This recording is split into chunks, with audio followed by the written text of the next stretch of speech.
और आप मुझसे पूछते हो सुगम सफल मगर तुम कहो आही।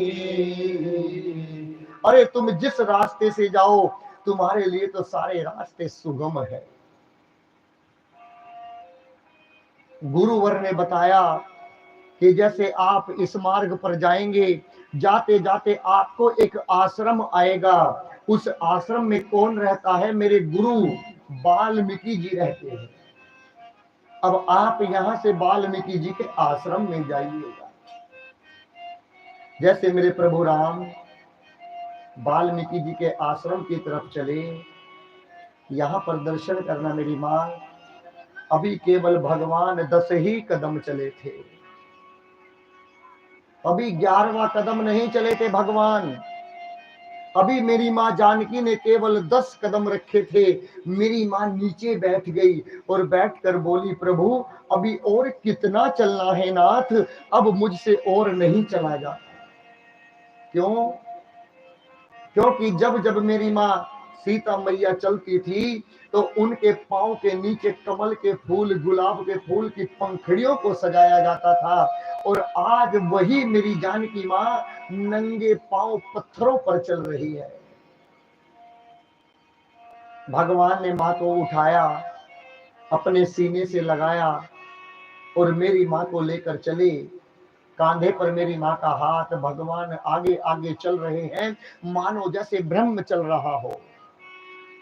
पीछे लक्ष्मण जी चल रहे हैं मानो जैसे जीव चल रहा हो। और बीच में मेरी जानकी मैया चल रही है मानो जैसे साक्षात माया नीचे उतर कर आ गई हो और साथ में माया चल रही हो।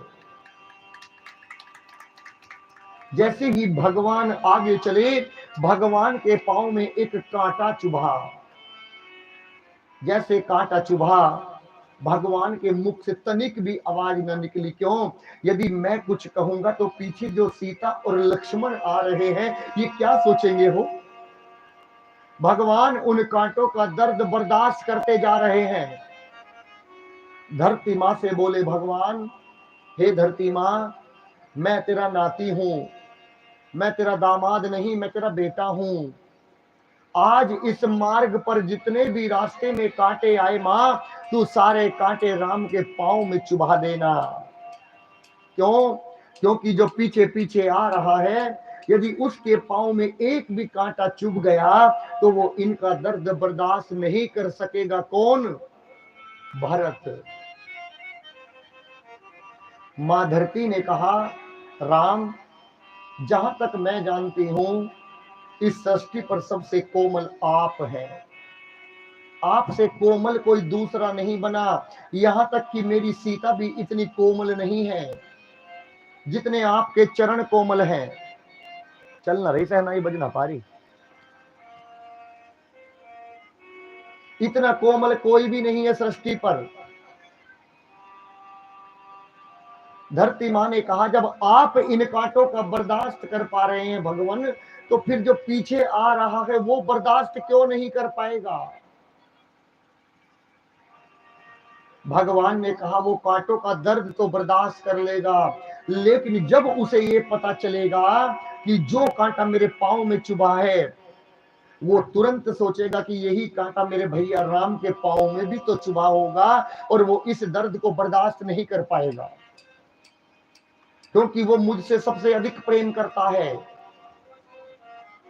जैसे मेरे प्रभु आगे चले तो एक नदी गंगा का तट आया और उस गंगा के तट से भगवान ने सुमंत जी और निषाद राज गुह जी को वापिस भेजा।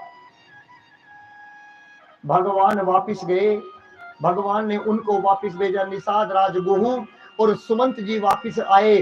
सुमंत जी से भगवान ने कहा, सुमंत जी, सुमंत जी को भगवान नाम लेकर नहीं काका कहकर बुलाते थे